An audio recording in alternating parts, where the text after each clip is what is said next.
una sepsis, ¿de acuerdo? Tema fundamental, porque por esta entidad existe una mortalidad muy alta.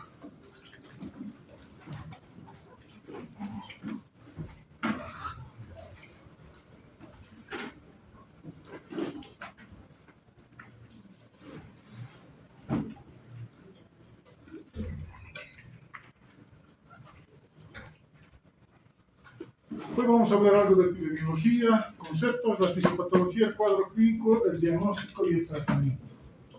¿De acuerdo? Entonces, cerca a 30 millones de personas a nivel mundial van a tener sepsis o van a desarrollar sepsis durante un año, y de los cuales de 7 millones a 9 millones van a fallecer. Y una persona cada 3.5 segundos fallece por sepsis. Ya mientras estamos platicando ahorita, hagan la cuenta cuántas personas están falleciendo por sepsis a nivel mundial. Entonces son datos alarmantes e importantes, ¿de acuerdo? Y además las consecuencias que puede tener un paciente después de haber cursado una sepsis, ¿no? Y haberse recuperado. El pronóstico a largo plazo, de acuerdo a las comorbilidades, no es tan bueno. Entonces, cerca de 19 millones de personas al año sobreviven a la sepsis. Podrían enfrentar complicaciones de por vida. Esto sí es que ha habido ya complicación de los diferentes órganos, corazón, pulmones, riñones, cuando ya ha dejado secuelas esta enfermedad. Y como habíamos visto en la anterior gráfica, estaba de 7 a 9 millones, aquí como promedio 8 millones de personas mueren al año. Y no se olviden cuántas personas, o cada cuántos segundos fallece una persona. Otro dato importante es de los neonatos y niños menores de 5 años. 6 millones de neonatos o niños van a fallecer por sepsis. Estos que son menores de 5 años. Hablemos por otro lado, la muerte materna es una de las causas más frecuentes de mortalidad durante el parto, posparto y puerperio. Y la paciente llega a tener una infección y posteriormente sepsis. Ahora, todos pueden desarrollar sepsis seguido de una infección, cualquiera de nosotros puede tener o llegar a tener una sepsis si tenemos una infección, ¿de acuerdo? Cualquier persona que por un momento dado puede tener o tenga alguna comorbilidad o pues se desencadene alguna enfermedad de base antes no ser diagnosticada, puede llegar a tener sepsis por cualquier infección. Entonces, otra vez más, datos importantes de mortalidad. Fíjense que es importante saber este tema, ¿no? Por la cantidad de muertes que se tienen a nivel mundial. Datos en Latinoamérica, 22% de la mortalidad o la frecuencia de sepsis en América Latina, y el 46% llega a un choque séptico.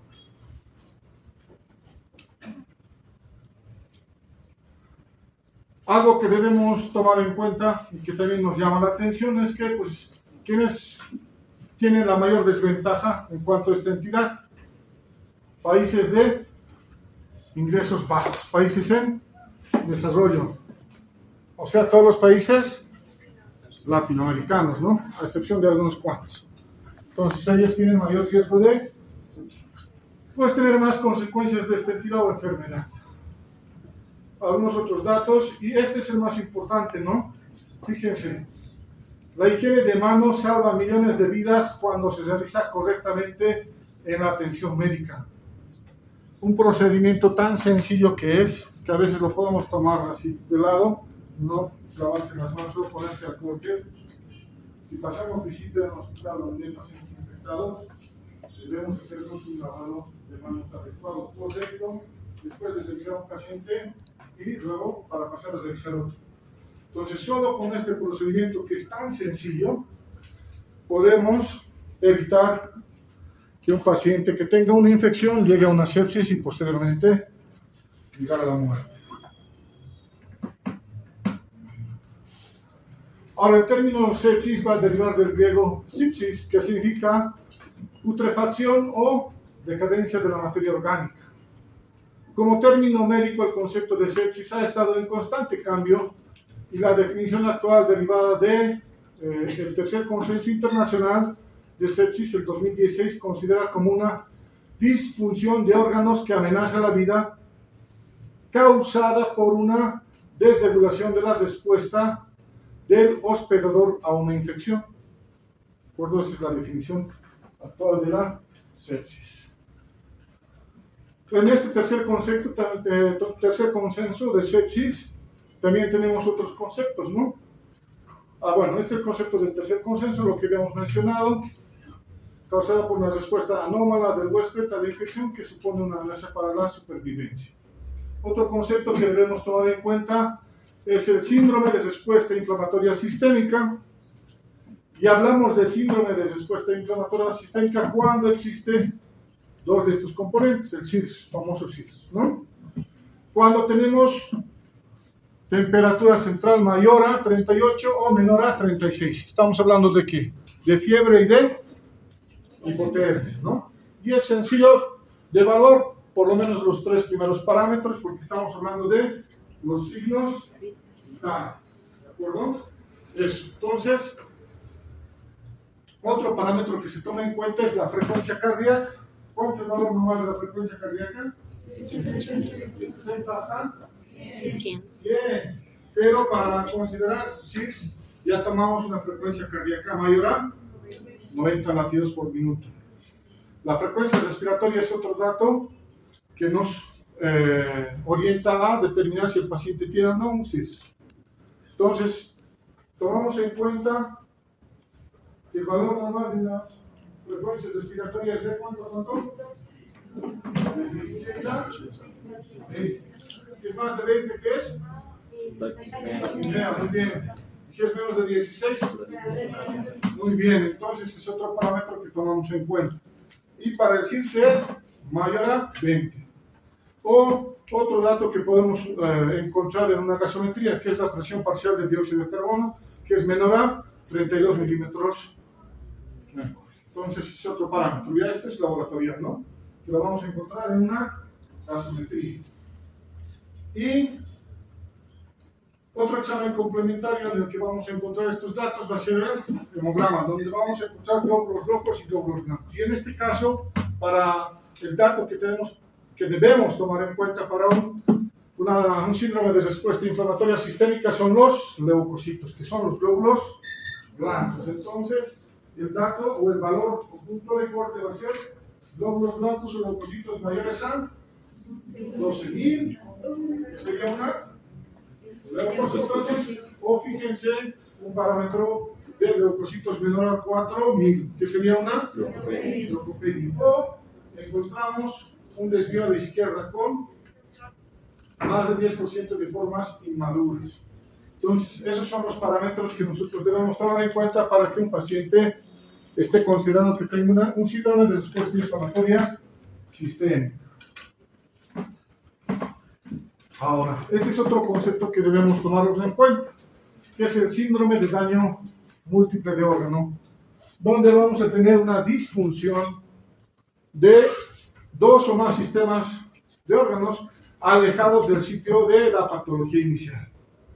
Como se pueden fijar en este cuadro, tenemos, por decirles, un foco de infección a nivel pulmonar. Estaríamos hablando de una neumonía.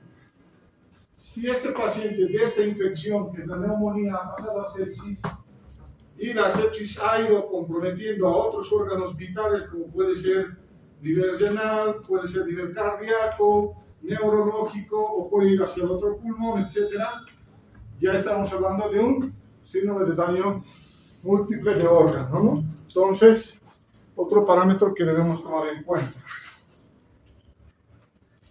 El choque séptico o shock séptico, en donde pues hablamos de hipotensión arterial que no responde a volumen, ¿de acuerdo? A eso se denomina choque séptico, que no hay respuesta a volumen, ¿de acuerdo? ¿Y qué otros parámetros vamos a tomar en cuenta? Lactato mayor a 2 milimol litro. Y si existe necesidad de usar vasopresores para mantener una presión arterial media o tensión arterial media mayor a 65 milímetros de mercurio. Entonces, esos son los parámetros que nosotros debemos tomar en cuenta para considerar que el paciente se encuentra en choque séptico, ¿no? Shock séptico.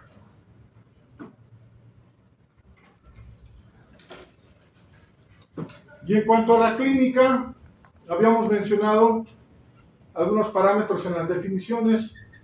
Debemos tomar en cuenta otros datos como la temperatura, pero no solamente debemos tomar la temperatura como para descartar, no, el paciente no tiene fiebre, no creo que sea infección, no creo que sea sepsis. En algunos casos los pacientes no pueden hacer fiebre, más al contrario pueden hacer, y podrían incluso llegar a presentar calofríos, ¿no? Entonces, debemos tomar en cuenta eso.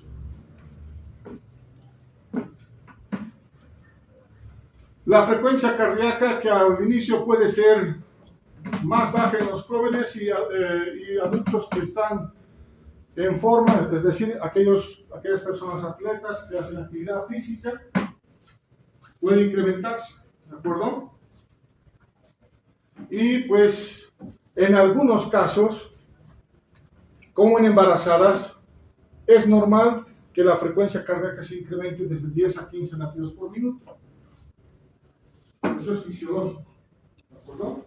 Por el estado de gravidez que se encuentra la paciente. Entonces, a tomar en cuenta, ¿no? En esos casos, pues, podemos encontrar una paciente que tenga frecuencias cardíacas más altas de lo normal. Ahora, también es posible que personas mayores con infección no desarrollen incremento en la frecuencia cardíaca, no encontremos taquicardia.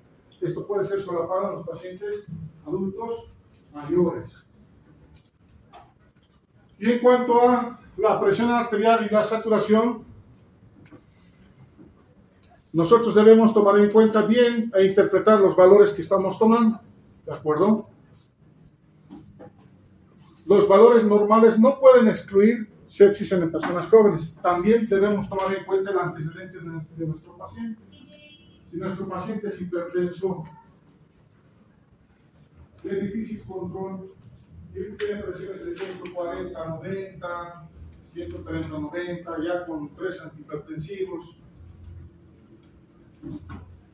y le tomamos la presión y está en 170, está dentro de ese rango normal, pero no es normal para nuestro paciente porque él tiene cifras tensionales altas, con una hipertensión arterial de difícil control. Entonces, en ese paciente no vamos a considerar que esté con cifras tensionales normales, porque ya si bajamos o baja su presión, podemos considerar que ese paciente, su presión arterial va disminuyendo por la infección y en este caso por la sepsis. Y el estado neurológico. Cualquier infección, generalmente en los adultos mayores, puede ocasionarte un síndrome confusional agudo, desorientación en el paciente. El paciente está dando incoherencia, hay deterioro del estado de conciencia. Incluso puede llegar a la somnolencia. Esto es causado por la infección o el paciente ya está desarrollando una sepsis. Generalmente esto ocurre en ¿quiénes? En personas adultos mayores, ¿de acuerdo?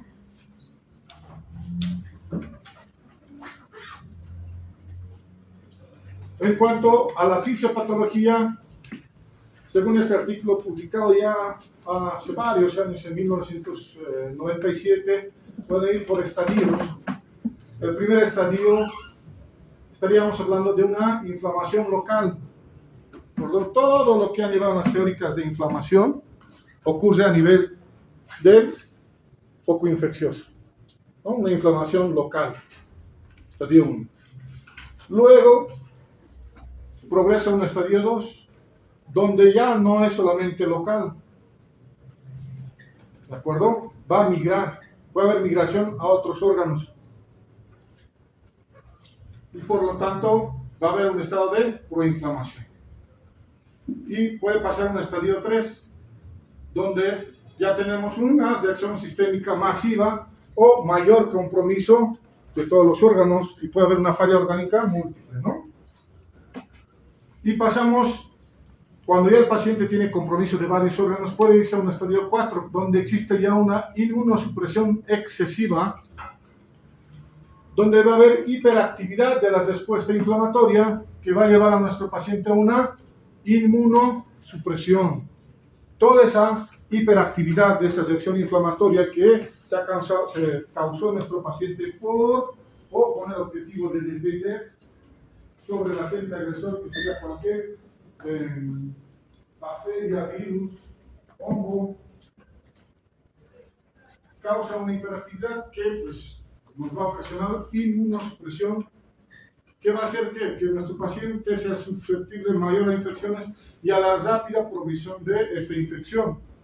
Y puede llegar a un choque séptico, ¿no? Como habíamos visto anteriormente. Llega a un estadio 5 donde ya hay una disociación inmunológica, ya no hay coordinación. Y ya estamos en una disfunción orgánica múltiple y ya nuestro paciente tiene una elevada mortalidad, si es que no hacemos algo con nuestro paciente. La respuesta inflamatoria ya generalizada, sepsis no controlada pese al uso de antibióticos, no se logra un equilibrio entre la respuesta proinflamatoria e inflamatoria, lo que va a conducir a que el paciente fallezca por falla orgánica múltiple o disfunción orgánica múltiple y una sepsis no controlada. Entonces es el proceso evolutivo de una infección que pasa a una sepsis, falla orgánica múltiple y a la muerte si nosotros no hacemos nada. La historia natural de una infección. ¿De acuerdo?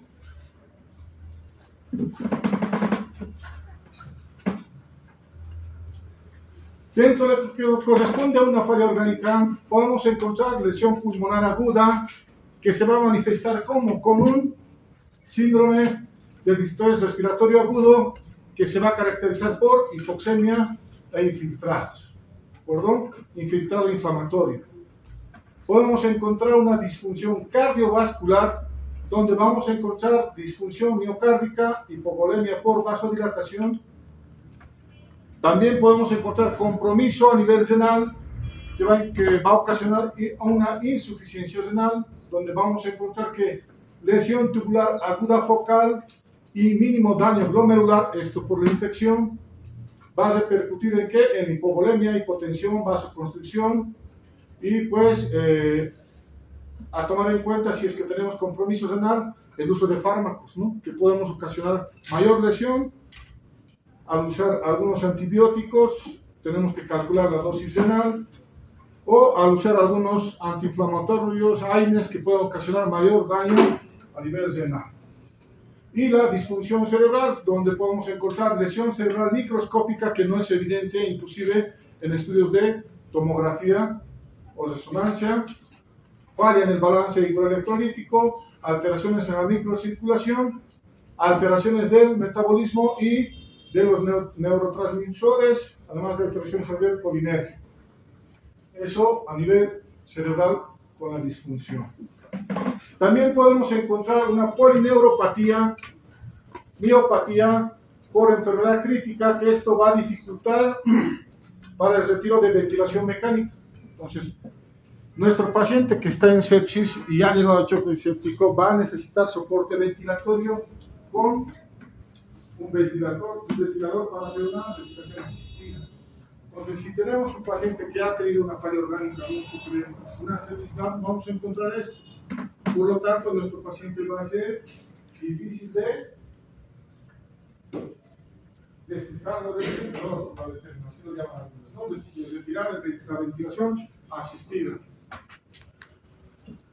Vamos a tener alteración a nivel de la coagulación, puede originarse la coagulación intravascular diseminada, digamos así, donde vamos a tener estas alteraciones, plaquetopenia, marcadores de fibrina y dímero D elevados, podemos tener la TP y la TTP alargados, esto que se va a acompañar en la coagulación intravascular diseminada, ¿no? El tiempo de tromboplastina tisular y el tiempo de protrombina. También podemos tener lesiones hepáticas y del tubo digestivo. Cuando tenemos estas alteraciones, va a haber traslocación de mediadores inflamatorios, paso de la mucosa intestinal a los vasos sanguíneos, va a haber una disbiosis que va a ser alteraciones en la microbiota y podemos encontrar también colistasis. Entonces vamos a tener una respuesta inflamatoria al principio, donde se van a desencadenar todo lo que es la respuesta de inmunidad innata, la respuesta de inmunidad celular, ¿de acuerdo? Vamos a tener una respuesta dentro de lo que corresponde a la inmunidad adaptativa, vamos a tener una inmunidad celular y una inmunidad humoral. La celular que va a estar determinada por los linfocitos B y se va a desencadenar todo lo que corresponde a la cascada de inflamación, ¿de acuerdo? Esto en un principio y va a ir progresando. Vamos a tener una disminución de la expresión del HDR, esto para ¿qué? Para la producción de mayor defensa. Vamos a tener disfunción de las células T van a dejar de funcionar por toda esta reacción, toda esta cadena, todo este proceso inflamatorio. Vamos a tener una apoptosis de las células inmunitarias, tanto de los linfocitos, las células presentadoras de antígeno, va a haber una muerte celular anticipada, va a haber alteraciones en lo que corresponde a la apoptosis, va a haber puede ocasionar una infección nosocomial o inclusive puede haber una reactivación viral, ¿de acuerdo? Va a haber una inmunoparálisis, ¿de acuerdo? Si pasamos esta fase, podemos entrar en una fase de recuperación, pero si no tenemos una buena respuesta, va a ir y vamos a llegar a la muerte. Dentro de las características biológicas, podemos tener el agente agresor, que va a ser una bacteria, un hongo o un virus. El agente nocivo que vamos a encontrar, ¿qué alteraciones son?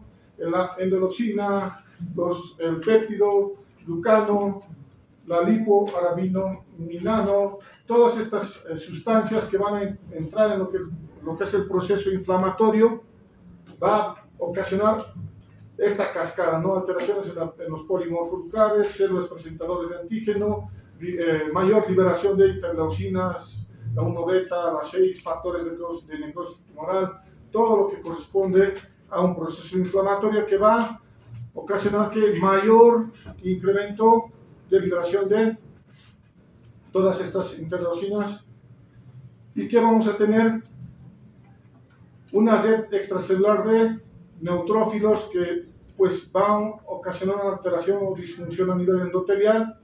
Vamos a tener alteración a nivel del óxido nítrico, va a haber alteración en lo que corresponde a la agregación plaquetaria, a la activación de la coagulación, va a haber un bloqueo de la fibrinólisis. Por lo tanto, todo esto nos puede llevar a ¿qué? A una alteración, ¿no? La coagulación, que va a ser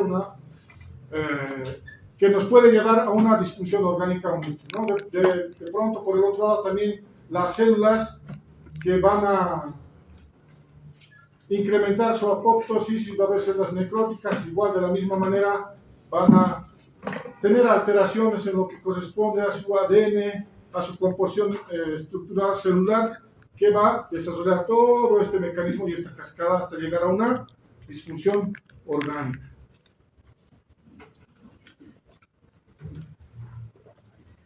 Nosotros podemos observar en el gráfico A un endotelio normal, donde tenemos un polimorfo nuclear, un monocito, las células endoteliales de características normales, un glucocálix que está dentro de parámetros normales.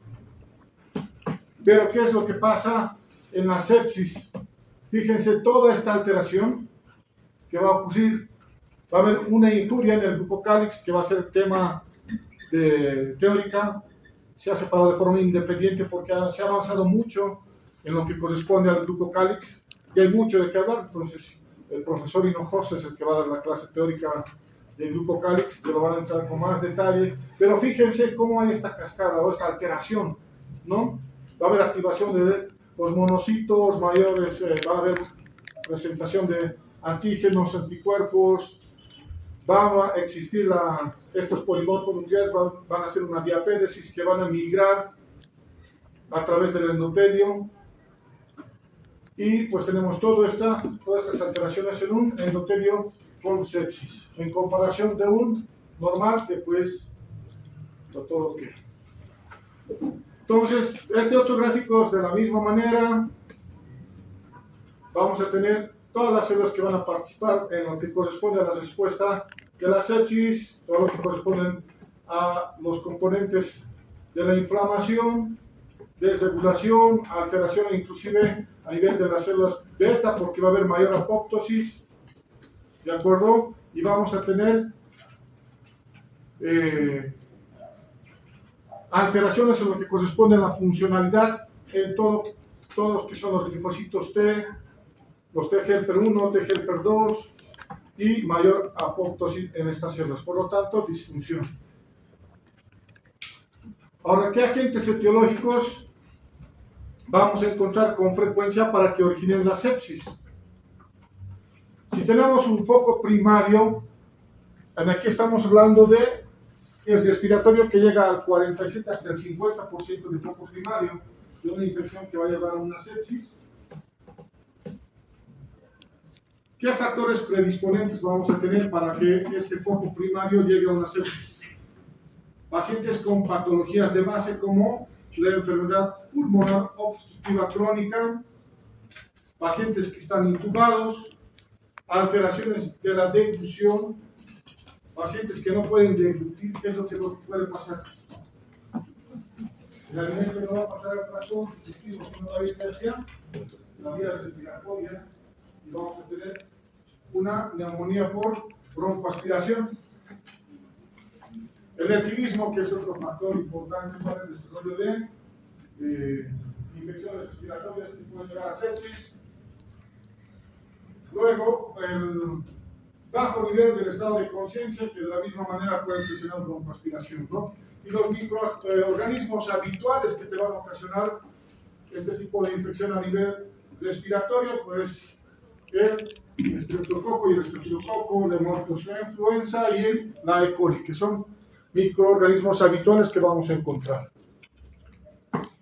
En frecuencia le sigue el foco urinario. De los factores predisponentes vamos a encontrar ¿quiénes? Los ancianos, pacientes con enfermedades crónicas como la diabetes mellitus, es otro factor. La litiasis, que te puede ocasionar infecciones del tracto urinario recurrentes. La presencia de catéteres o sondas vesicales permanentes en aquellos pacientes que tienen vejiga neurogénica o utilizan estos dispositivos por otra patología, por litiasis renal, etc., ¿no? Bacterias frecuentes, E. coli en el 95%, Enterococcus, Staphylococcus aureus. En frecuencia le sigue el otro foco que sería abdominal, que viene a ser del 12 al 16%. Factores predisponentes, cirrosis, aquellos pacientes que tienen cirrosis alcohólica o no alcohólica, pues es un factor importante para desarrollar una sepsis. ¿Qué microorganismos tenemos habituales? En la parte abdominal, pues podemos destacar que puede ser polimicrobiano, generalmente aerobios y puede estar combinado con anaerobios. Podemos tener E. coli, Proteus. Y también otro foco que puede ser en los pacientes que tienen dispositivos intravasculares, ¿de acuerdo? Aquellos pacientes que están en sepsis, que tienen la necesidad de usar una vía periférica, no, porque no pueden, no hay acceso periférico, sino necesitan una vía central. Aquellos que son pacientes de nodo central, ¿por qué? Porque requieren uso de vasoactivos, requieren uso de antibióticos que no se pueden utilizar por vía periférica. Estamos hablando de tenemos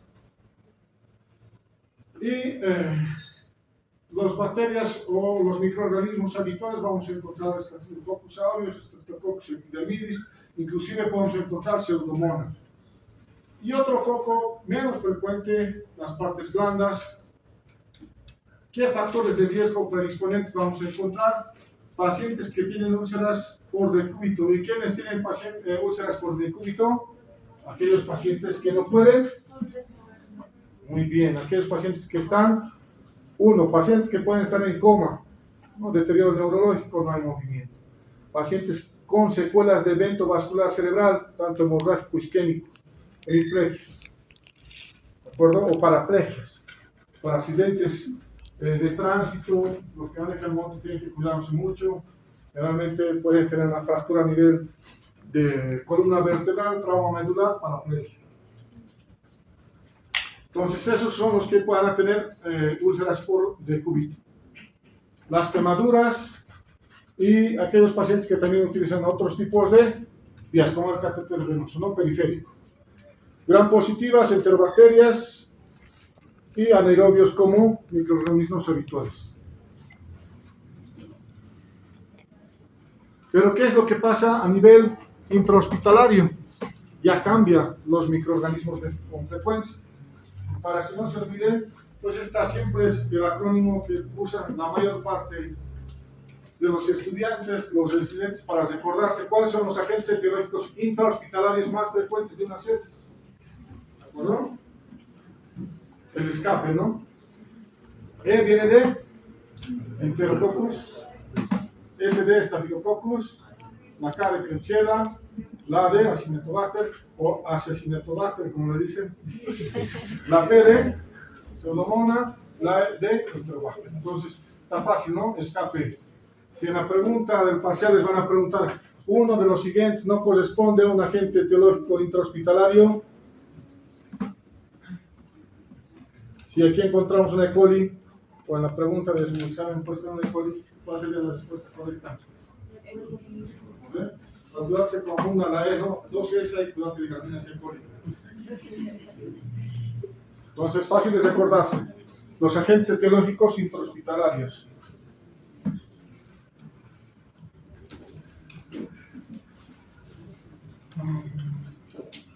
Entonces, nosotros debemos actuar de una manera rápida frente a estos pacientes, porque un diagnóstico oportuno va a salvar una vida, aunque no me crean. Minutos, una hora es mucho tiempo que podemos perder si no reconocemos rápidamente a un paciente que puede estar en. Un paciente no se descompensa de un momento a otro. ¿Recuerden bien eso? Cuando está en interno, los internos que dicen, no, doctor, estaba bien, hace rato le he tomado su presión normal y ahora está en gasto. Difícil. A menos que sea algo agudo, como un tromboembolismo pulmonar, pues, ¿no?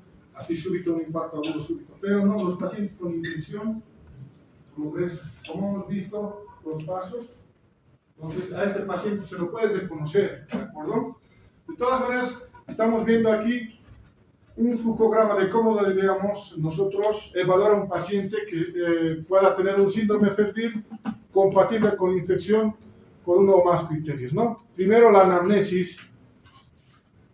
Es bien importante que no se olviden de esto. Para hacer un buen diagnóstico, tienen que hacer una buena anamnesis. El 50% de su infección diagnóstica lo viene en la anamnesis. ¿Por qué? Porque vamos a preguntar antecedentes de los familiares. Por ejemplo, el paciente no tenía una enfermedad antes, pero justo ha debutado con la infección. Pacientes o familiares que tengan coagenopatías o enfermedades autoinmunes. Pacientes que tenían sus papás nomás diabetes y él no tenía diabetes, pero justo ha debutado con la diabetes que complica la infección. La antecedencia de los familiares no es nomás que no sirve, ¿de acuerdo? Ahora, ¿qué factores de riesgo puede tener el paciente para una infección? Entonces, eso lo vamos a encontrar en la anamnesis. Y bien importante, su historia de la enfermedad actual. Ahí también nos da muchos datos. Y nosotros, después de hacer una buena anamnesis, vamos a ir a dónde? A hacer nuestro examen físico, porque ya vamos a tener idea. Si mi paciente va a venir y te va a decir, doctor, estoy viniendo porque tengo malestar general, tengo fiebre, además ya 2 días que estoy tosiendo y estoy botando flemas de color amarillo verdoso. Tú ya estás sospechando que este paciente va a tener un ¿qué? ¿Qué va a tener? Un proceso infeccioso respiratorio, ¿eh? Ahí ya tenemos un síndrome infeccioso. Bueno, entonces la anamnesis es bien importante. Vamos a ver la vía respiratoria, cómo se encuentra. Si tenemos taquipnea es un criterio para considerar que este paciente va a entrar en sepsis. ¿Cuánto está saturando el paciente? La saturación es bien importante. La circulación, ¿cómo está nuestro paciente? ¿Hay taquicardia? ¿Hay mala perfusión cutánea? ¿Cómo está el llenado capilar? ¿Cómo está la presión arterial? ¿Hay hipotensión? ¿Cómo está el estado neurológico? ¿Cómo está su vigilia? ¿Hay afectación del estado general o no? ¿Hay compromiso del estado general?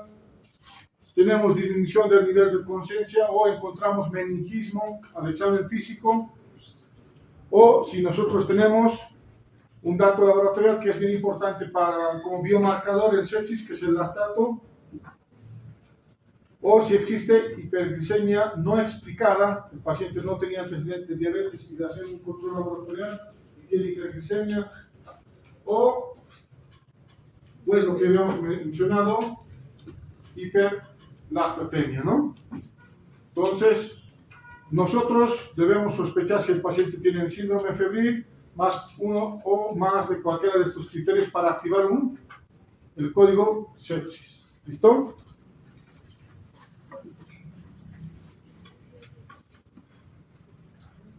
Entonces, ¿qué exámenes complementarios nosotros podemos pedir en alguna sospecha de un foco infeccioso? Ya le hemos hecho la anamnesis, le hemos hecho el examen físico y hemos encontrado una sospecha de una infección de un probable foco. ¿Qué exámenes complementarios vamos a pedir? Para un foco neumónico, abdominal, urinario, cutáneo, neurológico, la proteína C reactiva, un hemocultivo, un hemograma completo nos ayudan para cualquiera de los focos. ¿De acuerdo? Para valorar disfunción orgánica, de la misma manera para todos los focos nos va a servir una gasometría arterial, que es importante para medir el pH sérico. Podemos también pedir un ionograma, el lactato sérico, el bicarbonato, que también nos puede dar la gasometría. Un coagulograma donde vamos a pedir pues, el TP-INR, el TP-TP, o el coagulograma completo si quieren. También podemos pedir la glucosa sérica, un perfil renal completo, que significa esto, creatinina NUS, para ver cómo está la parte funcional del riñón. Podemos pedir un perfil hepático completo, donde vamos a pedir ¿qué contiene un perfil hepático completo? Transaminasas, muy bien, doctor, ¿qué más? Ilisuminas. Fosfatasa. Gamma-glutiltransferasa. Bueno, entonces también nos puede ser útil, ¿no? Pero más si estamos sospechando de un foco abdominal. Ahora, en exámenes complementarios, si nosotros estamos sospechando en un foco respiratorio, si el agente etiológico puede ser viral, podemos hacer hisopado nasal, ¿no? Como pues se ha presentado las neumonías por el COVID, el antígeno nasal, ¿no? O si es que hay compromiso bacteriano también. La radiografía de tórax, que es un estudio muy sencillo y útil, que nos permite evaluar si hay procesos o imágenes radiolúcicas o radiopacas o patrones neumónicos. Muy importante, una ecografía de tórax, si es que tenemos la disponibilidad, que nos va a poder nos permite observar si es que hay derrame pleural, cuantificarlo, qué tipo de derrame, la consistencia. Y pues en algunos casos si tenemos a disponibilidad la tomografía de tórax. En la parte abdominal, pues una ecografía y una tomografía también. Un coprocultivo nos puede servir en algunos casos. En el foco urinario, pues lo principal es un examen general de orina para descartar que hay infección o no. Si tenemos infección, pues un cultivo de orina también puede ser útil en una tinción grave. Foco cutáneo, cultivo de las secreciones a donde en cualquier nivel que esté la lesión.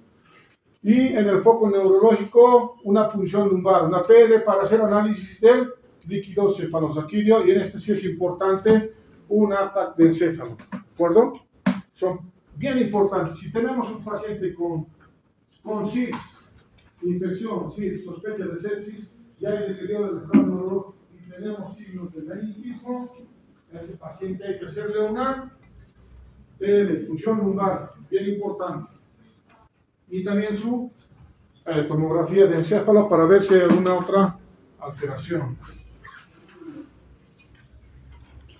Pero la procalcitonina como detector de sepsis es algo muy importante, de acuerdo, se ha ido progresando. Entonces tenemos parámetros y valores que podemos identificar. Cuando hablamos de sepsis ya estamos mayor a 2, ¿no?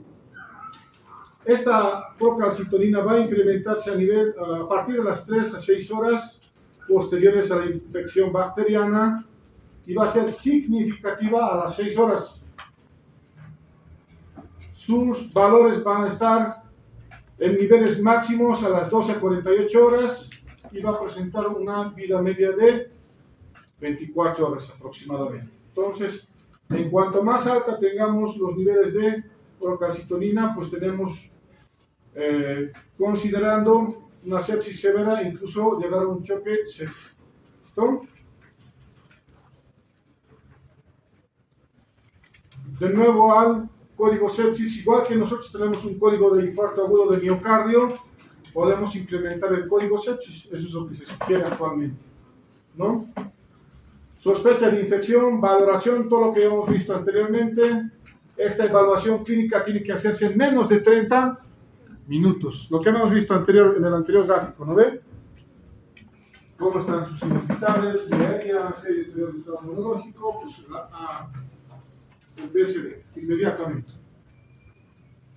Si observamos fracaso orgánico o hipoperfusión, debemos activar inmediatamente, ¿no?, el código sepsis. Y debemos instaurar ciertas situaciones en nuestro paciente. Vamos a darle oxígeno, principalmente si tenemos un paciente que está desaturando, está taquipnéico. Inmediatamente vamos a solicitar cultivos y vamos a iniciar antibióticos, inclusive de forma empírica, y no debemos demorar más de 1 hora en tomar decisiones, es rápido, ¿de acuerdo? Muy bien. Si nuestro paciente ya está en choque, pues debemos evaluar la volemia y pues ya empezar a hacer, debemos al paciente hidratarlo, ¿no? Le vamos a utilizar soluciones, y si no se responden las soluciones, incluso vasoactivos, ¿no? Y si el paciente está muy delicado, directamente a unidad de cuidados intensivos.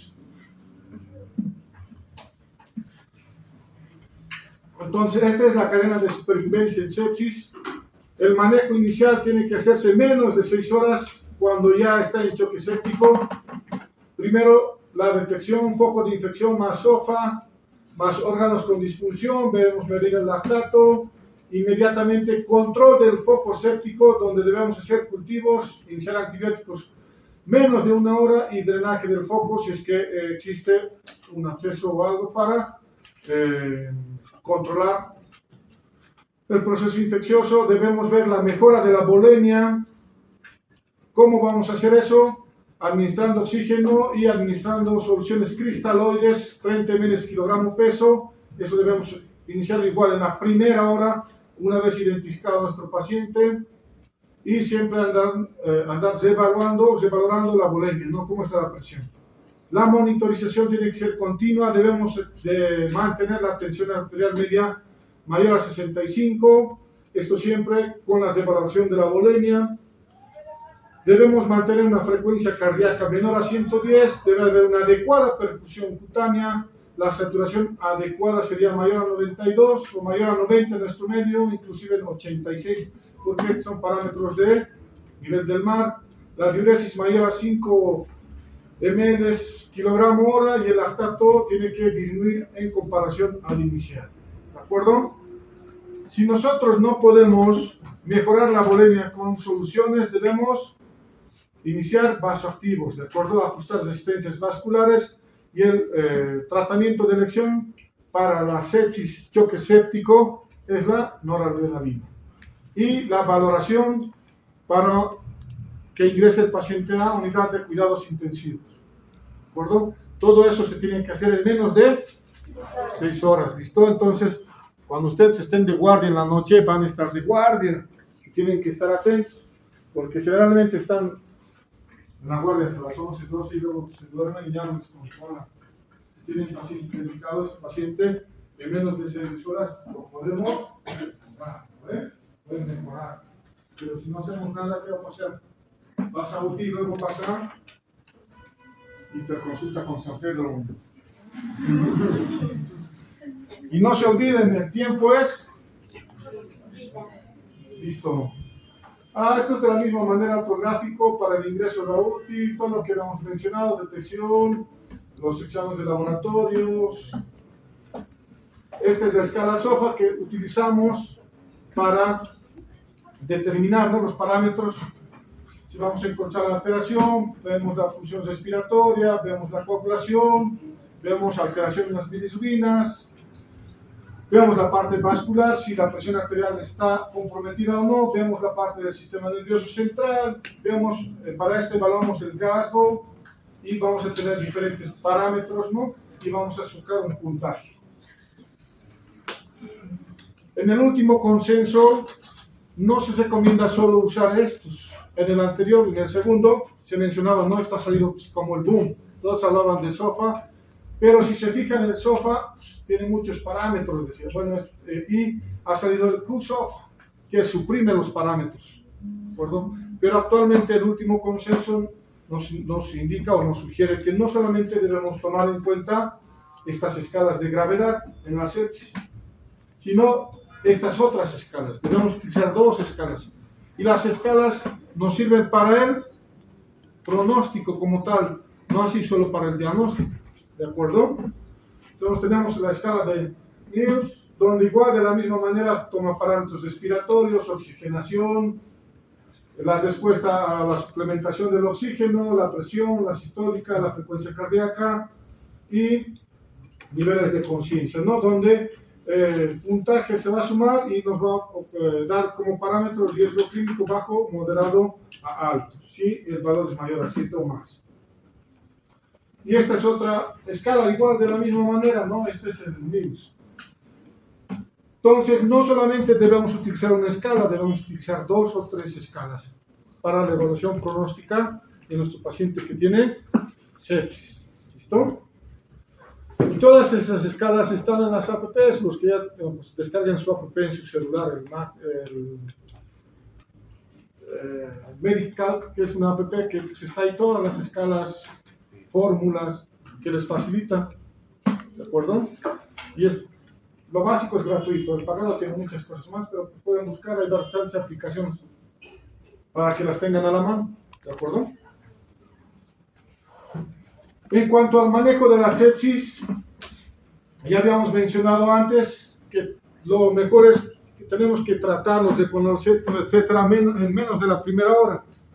Entonces, ¿qué nos dice las guías del 2021? Resucitación con fluidos antes de las 3 horas. Antibiótico-terapia temprana antes de la primera hora. Control de la fuente del foco infeccioso en menos de 6 horas.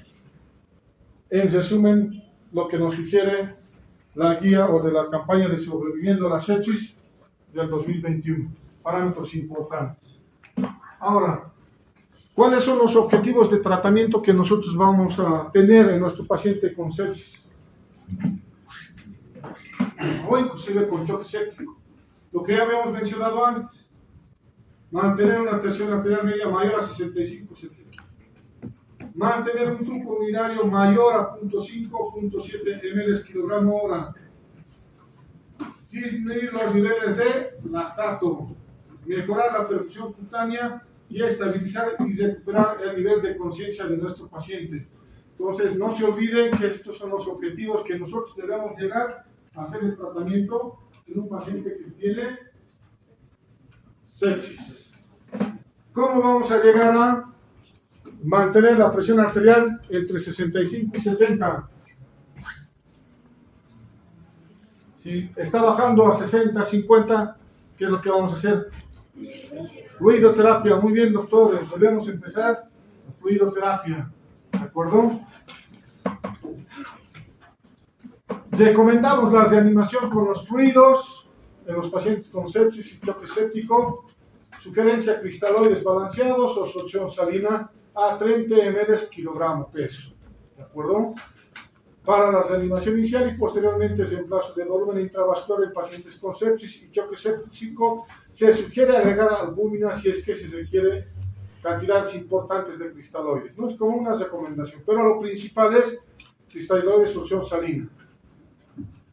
No se recomienda el uso de almidones dextroexidiatilo como el Celtextran para el reemplazo de volumen intravascular en pacientes con choque séptico o sepsis, ¿de acuerdo? Siempre cristaloides de solución salina, 30 ml kilogramo peso, ¿de acuerdo? Bueno. Así podemos llegar al primer objetivo para mantener nuestra presión arterial media entre 65 y 70. En cuanto a los antibióticos, iniciar el tratamiento lo más antes posible, lo que habíamos mencionado una hora antes. La aplicación de terapia empírica de amplio espectro con un antibiótico o más, pero solo si mi paciente está en choque séptico, combinación de dos. Si está en sepsis, podemos iniciar con uno de amplio espectro, ¿no? Variables o factores a evaluar para iniciar dos. Y debemos iniciar al menos con dos de diferentes clases, ¿no? De diferentes familias. Como ya habíamos mencionado, no aplicar terapia combinada empírica de forma rutinaria en casos que no presenten choques sépticos y solo sepsis o infección. Adicionar un antimicrobiano suplementario al régimen empírico en pacientes sépticos con alto riesgo de infección por gérmenes multidrogos resistentes como son la Pseudomonas, Acinetobacter, Estafilococo meticilino resistente o la Cándida. Una vez que nosotros ya hemos identificado el foco y se ha mandado al cultivo, ha habido desarrollo de la bacteria y el antibiograma nos da sensibilidad del antibiótico, ¿qué es lo que vamos a hacer? Decalar el descalado antibiótico. Si estábamos con imipenem, con vancomicina y la bacteria es sensible pues a una cefalosporina de tercera generación, ceftriaxona, podemos decalar. Esto tiene controversia, ¿no? La sugerencia de las guías dice esto, pero algunos profesores y algunos artículos dicen, no, ¿cómo lo voy a decalar el antibiótico? Mi paciente está yendo bien, ¿para qué lo voy a bajar? Entonces hay controversia, pero las guías que nos sugieren, sí, bajar, descalar. Los infectólogos que nos sugieren, decalar, ¿de acuerdo? Pero va a variar de criterio. Cuando van a ver un infectólogo y ve a un paciente con antibióticos de amplio espectro y de última generación, de ese antibiótico, de ese imipenem, continúa con ceftriaxona. Porque ellos dicen que es mejor tratar con los antibióticos más simples si es que tiene sensibilidad la bacteria. Y así estamos evitando que se produzca resistencia. ¿No? Ok.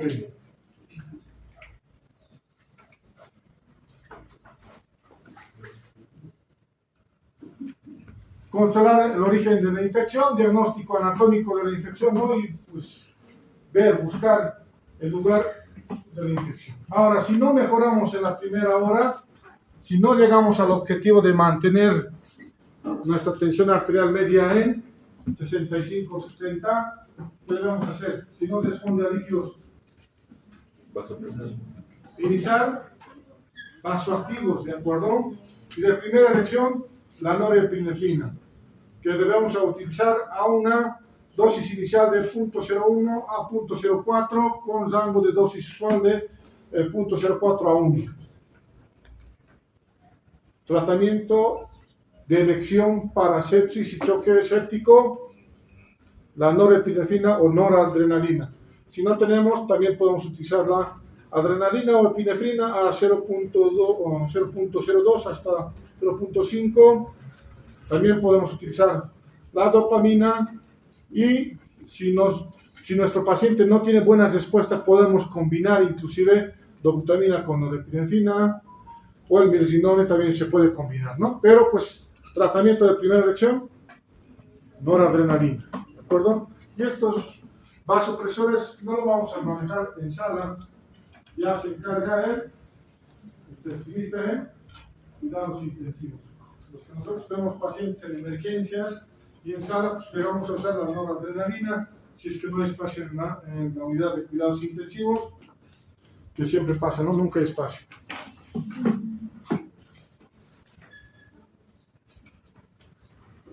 En cuanto al uso de corticoides, igual ha habido mucha controversia, pero pues nos sugieren utilizar el corticoide que sería la hidrocortisona, 200 miligramos día. En algunos otros autores o guías van a leer 100 miligramos cada 24 horas o cada día. En esta otra publicación pues, nos recomiendan 50 miligramos cada 6 horas, pero sus recomendaciones débiles, y si nosotros vamos a usar, podríamos usar la dosis de 200 o de 100 miligramos cada 24 horas. En este estudio pues han concluido que no ha habido mucha reducción del riesgo a shock séptico usando el uso de corticoides. Entonces, está descrito, las guías dicen que sí se puede usar 100 a 200 miligramos día. Y algunas otras metas que cumplir, que esto es un resumen de lo que habíamos hablado antes. Medir los niveles de lactato, volver a medir los niveles de lactato, hacer una comparación y tiene que disminuir. Lo ideal es que sea menor al inicial, obtener hemocultivos previos a la administración de los antibióticos. Esto es importante. Si nosotros no tenemos el foco, la sospecha del foco, debemos pancultivar, ¿de acuerdo? Cultivo de secreción bronquial, cultivo de orina, hacer hemocultivo. Si lo tenemos identificado, positivo, hay que buscar en todos lados. Y si el paciente tenía una vía central, también hacer un retrocultivo. Antes enviaban la punta del catéter para el cultivo, tanto de la vía central como de las ondas vesicales, pero no se recomienda, no se manda punta del catéter. No se hace eso, ¿de acuerdo? Muy bien. Entonces, luego iniciar la reanimación con líquidos. Si no llegamos a meta, iniciar vasoactivos. Administrar oxígeno, procurar que nuestra saturación esté mayor a 90 en nosotros, en 94 a nivel del mar. Igual, realizar todos los hemocultivos, administrar antibióticos endovenosos, iniciar pues, antes de la hora. La reanimación de líquidos, revisar el lactato, medir el gasto urinario, ¿no? Son las recomendaciones o las metas a cumplir de acuerdo a la campaña de sobreviviendo a la sepsis y este otro que es el sepsis 6. Bueno, hasta aquí hemos llegado con sepsis. ¿Alguien tiene alguna duda o pregunta? Bueno.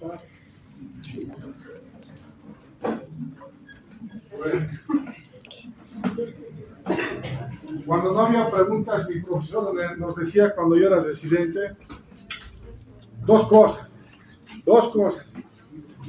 O mi clase ha estado brillante y todos han entendido, o la otra que es la más probable, que nadie ha entendido nada, porque no preguntan.